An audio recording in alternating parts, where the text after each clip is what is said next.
Thanks, Louise. And oh, great to hear the real breadth of the growth up there from Lindsay. When I started out in business in my 20s, the growth hub didn't exist, and there was nothing like the access to information and resources that there are now. I think at the time we had Business Link, which perhaps it was a biased opinion, but seemed to be just retired bank managers. So yeah, the energy and the breadth of provision from the Growth Hub is really a great resource. And I personally didn't know about the grant search function.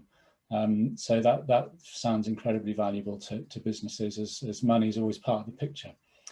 So my name's Matthew Porter. I'm an enterprise coach, Devon Community Together. For me, that's a part-time role. I've been doing that for a couple of years, helping individuals who are looking at starting or building up small businesses.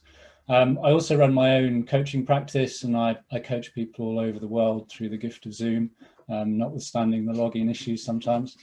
And I've run a load of businesses. I'm 49 now, and in my 20s and 30s, I was involved in creating and running a dozen businesses or so, and went on a real journey of discovery. And I didn't know that's what I was doing at the time, but it's led me to where I am now, which is, a passion for helping others, benefit from the journey I've been on.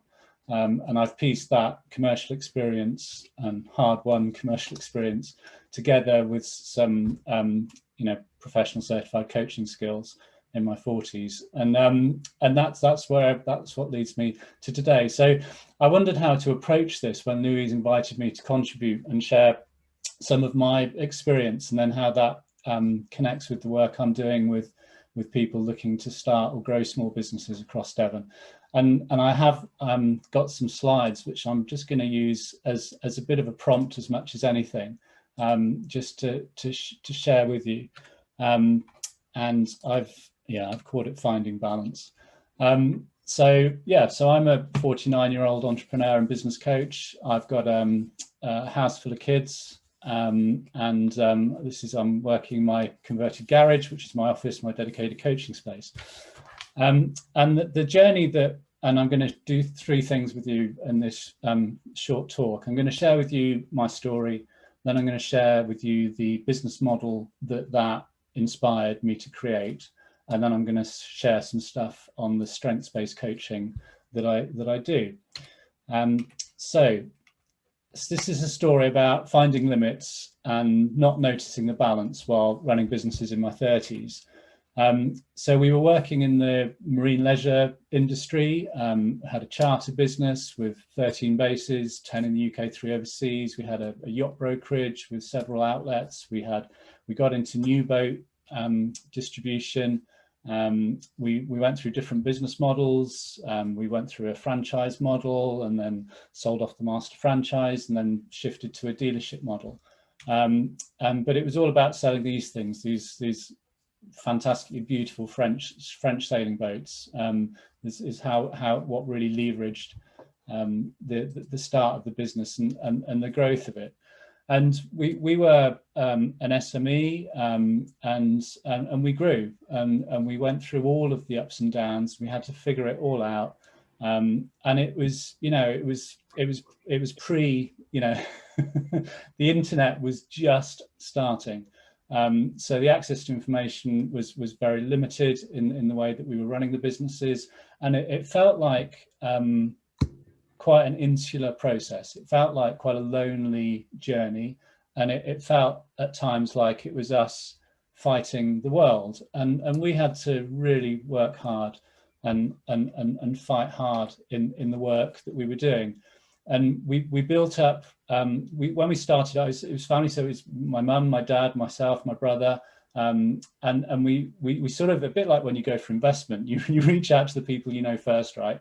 And so we started working, and our friends started working in the business as well. So it was a very, very organic approach. We didn't have formal interview processes. We didn't, we reached out when we needed stuff to do. We ran a boatyard. My brother drove the crane. My brother's mates were the yard boys, and I ran the sort of sales and marketing stuff upstairs. And there was this kind of upstairs downstairs thing going on.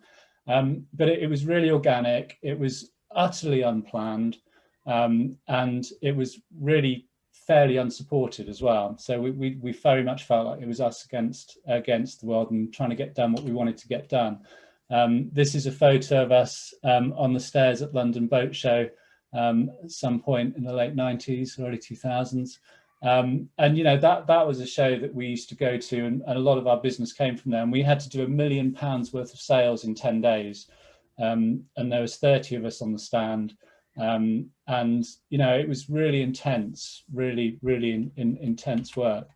In parallel to building up this business, I got married, and then we had some challenges around fertility, so we went down the IVF route, you know, 10 grand a pop, whatever that was at the time, and that didn't work, and then we went into adoption, so in adopting our children. So you know, the personal journey that was going in parallel to this work journey was really intense as well, and I was just full steam ahead.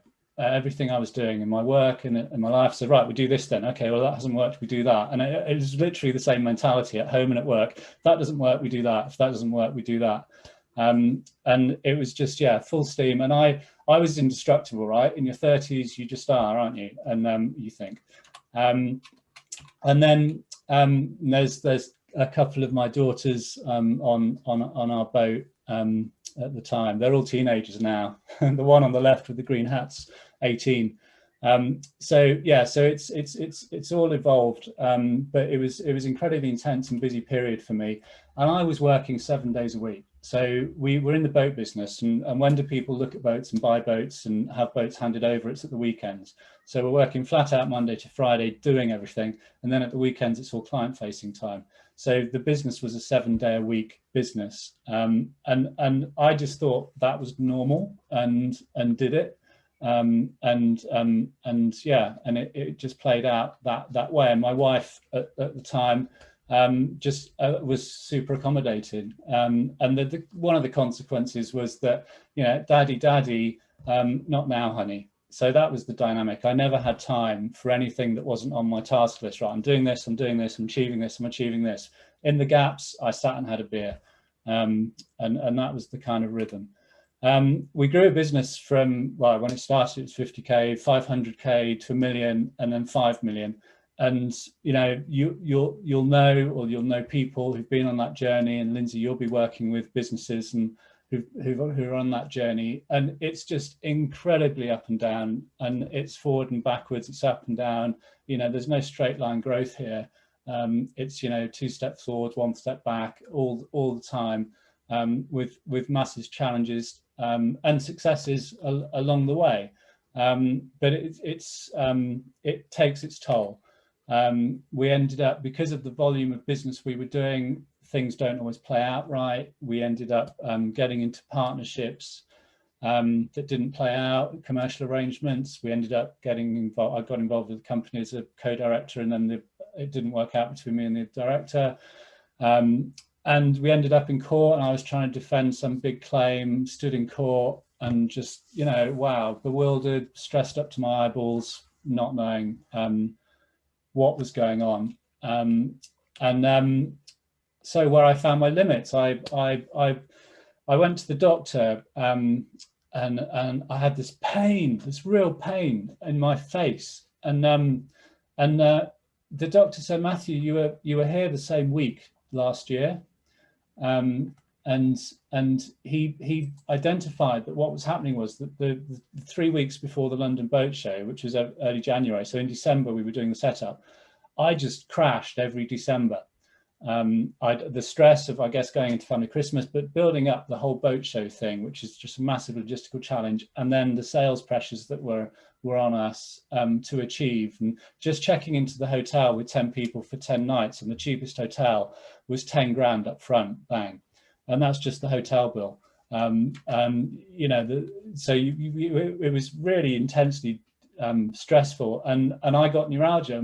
It was like I guess like a pressure release valve, but the lived experience of neuralgia is being stabbed in the face with a rusty fork, and it is the most painful thing. It's you know, it's ranked alongside childbirth, if not higher, or the only thing that competes with childbirth for pain. And it's just intense, an intense experience. And I was trying to live with that. I couldn't eat. I was on soup, soup and muesli, because I couldn't chew. I couldn't bite. I couldn't talk properly. Moving your jaw would trigger it when you were in a really intense period, and that was utterly stressing.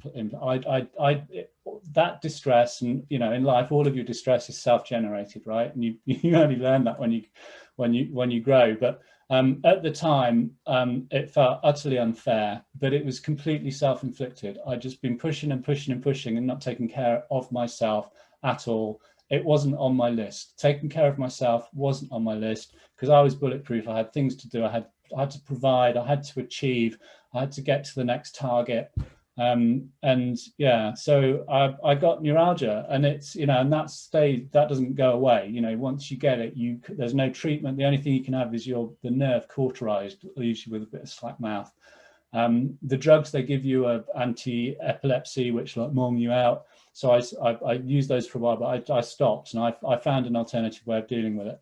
In parallel to that, I got a gastrointestinal thing that was all to do, it was pre-ulcer, but it was on that sort of, so acidity was a big problem. I had acid reflux.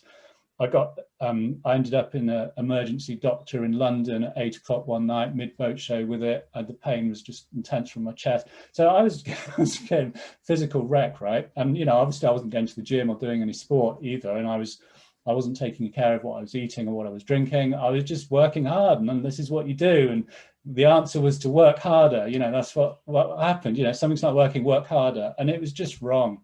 It was just so wrong-footed. And I'm really happy to be telling the story now with a smile. But yeah, so that was really intense. And that was even before we got to the best bit, because the best bit was the exit, right? So we built these things up. We'd had a few successful exits along the way, and then we went for the big sale, and we had a buyer lined up for just under £2 million to buy the venture office, and we had a massive betrayal. Two of our best members of staff went in competition with us against our main contract, main distribution agreement, and they just shifted to them. And we'd been with these people for like 10 years in terms of the supplier we were working with on an exclusive basis for the UK. So two of our best people went against us, and that took away all of the value in the business when we were just about to exit and sale. And it was a bit self-fulfilling because the supplier thought there was a risk element because they didn't know who we'd sell to, etc. And so I can understand what happened, but we didn't see it coming. And because of the way the business was leveraged, because of the commitments and the stock liabilities and everything that we had no choice. We just had to close, because for the 6 months leading up to the sale point, we'd been doing all the due diligence with the buyers, and we'd taken our eye off the ball with the relationships with our suppliers, with the relationships with our own staff, and we were all running towards the finish line at full speed, and it didn't pay out. So the business closed. We all went personally bankrupt. I ended up getting divorced. And I was ill. So I was, end of my 30s. I ticked any box you'd like to offer in terms of being a bit of a broken man. So that was a real journey. And one of the things in hindsight that I love is the Huckleberry Finn quote, that it ain't what you don't know that gets you. It's what you know that's what you think for sure, and is what you know for sure that just ain't so. It's the assumptions you make, and one of my biggest assumption was that I'm bulletproof in all of this and I can keep going, and that just didn't play out. And other assumptions about loyalty and suppliers and staff members, it just didn't play out. And yeah, so that was a snapshot of the journey of my life through my mid-20s into my 30s. And that inspired me to do what I do now, which is coach and help others who are taking a commercial approach to life. And I started doing that in a really tactical way. So, this target, then that target, this resource allocation. I had like this sort of step-by-step approach to helping people envisage what they could do to shape their business and move their idea forward. But something was missing. And so that led to me to create this tool, the Balanced Horizon Canvas. So this is where it's like an archery scoreboard, target board, and the middle layer is what's happening now. And then layer 1 is plus 1 year, and the next layer is plus 2 years. So you sort of start in the middle and you build out. And this is an exercise you do with Post-it notes, or you do it with digital Post-it notes now, doing it online. And so where I used to be focused with people is looking at their professional horizon. So what were the targets that they wanted to shape in terms of, you know, the headline goal, build a business that turns over £1 million or whatever it might be, the target. And then you know, what the sales target is, what the different revenue streams might be, what the average order value to get there, number of clients. You can see how that multiplied by that gets to that, and then whose help I need, and that sort of business model canvas collaboration piece. And this is a visioning exercise that I go through with all of my clients. We switch out the headings to make them suit. You know, some might be about creating a social enterprise that builds the community, but, you know, generates a profitable trading activity in the sector that it is focused on. So whatever the heading is, or whatever these targets need to be, or whatever these Post-it notes need to say. So, you know, it might not be about the revenue target, it might be about the number of community groups that you create. So it just gets tailored perfectly, but the framework is the key thing, and the right headings are identified, and then I just work through building it out with Post-it notes with the clients I'm working with. But something was missing. It all felt very logical and very tactical, and they go away and work on the targets and come back and we talk about what things had gone wrong and why it didn't work. But I thought, okay, so what have I learned? And so what I'd learned is that you need to bring your whole self to the work, and if you're not working in balance, it's not going to be sustainable. So this is kind of wheel of life kind of stuff. So I merged together the wheel of life kind of themes of learning, discovery, friends and family fulfillment, health, fitness, financial abundance, and what strengths am I bringing, and merge that together. And it's such a wonderful experience to be partnering with people to go through, because it tends to be one of two things. Either this bit really works really quickly, really logically, and they've got this, and they've got ideas, and they've done some of the sums already, and then we go across the other side, and they go, oh, I don't know where to start. I've never even thought about it, and so this is often the first time that people have had a conversation about this stuff, and in a kind of structured and supported way. And so it's incredibly enlightening, and raises the changes perspective and lifts their self-awareness. And that's a really rich journey to see somebody going through. And you can just see the where they have to just stop and almost turn on different parts of the brain, which is of course what they do need to do. And then or people are incredibly self-aware already, and they're wanting to refine the balance. And it's about refinement of these areas and alignment with these areas. And so it's, you know, we gauge very quickly in the conversation which side of the balance horizon canvas we're going to start on, and the result is a rounded, balanced approach to their life that takes into account what they're wanting to get personally and what they're wanting to get professionally. And that's something I do with people through the enterprise coaching program. We do it all online. I've got a bit of software that allows me to just play with Post-it notes as we're speaking. And that is so that's a really quick run through of that. Now the bottom left Post-it note here is, what strengths am I bringing? And this is really another layer that builds on this. So there's a whole piece of work around what strengths am I bringing.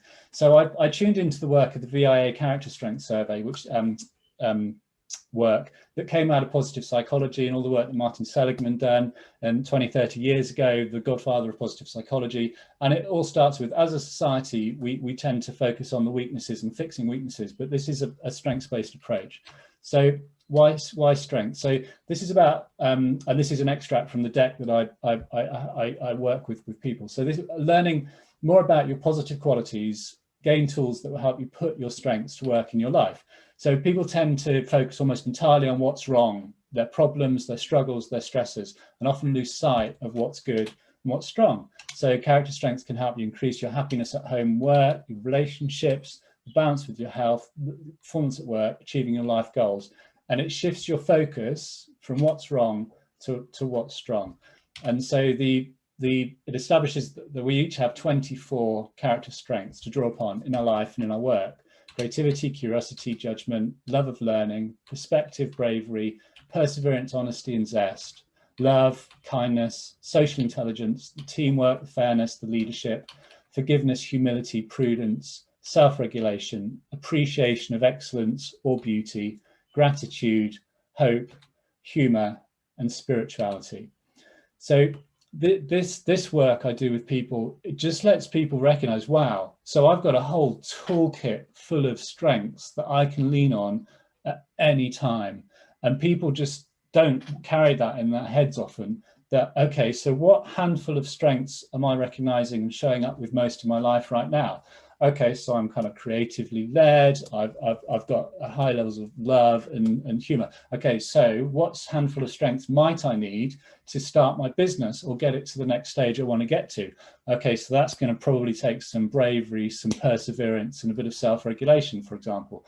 So you can really get people thinking in terms of, okay, so instead of moving as, how do I do this and how do I even show up? You think, okay, well, I'm just going to dial up a bit of self-regulation, bravery, and it sounds a bit flippant just to say it like that, but just the awareness that this strength is theirs to call upon. And one of my clients, I loved it, one of my clients referred to their character strengths as old friends, and at different times, in different contexts, at different parts in their life, she'd call upon different old friends, right? And we all do that. If I've got I know who I go to talk to about different things. And strengths are like that. So these strengths that we can dial up and lean into. So that's a very ever so quick run through what inspired me to be doing what I love doing right now, which is just coaching full time, working with people who want to create businesses or scale them up. And the approach to the Balance Horizon Canvas, which I do as part of the enterprise coaching. There's the strengths-based work that I do, and I've on this closing slide, and I'll copy the links into the chat. The VIA Character Strengths is a free survey. You can just do it and click through, and you get your ranked strengths for free. And then if you want a report, you can click through, and for a few dollars, you get a full report, which I'd really recommend. And then I can coach and work with people through that. The enterprise coaching on the DCT website is there. And that buys you effectively 5 coaching sessions or 10 micro coaching sessions in either 45-minute or 90-minute slots, primarily on Zoom. And it's all just done through a Calendly link where you just book and click, and you're in my diary, and we're good to go. So I've spoken very quickly and whizzed through some quite big topics and material there. Yeah, I'm just glad to be here telling the story and being able to be of service to others. And that's probably a good point for me to turn off my screen share and be open for whatever Louise wants to do next.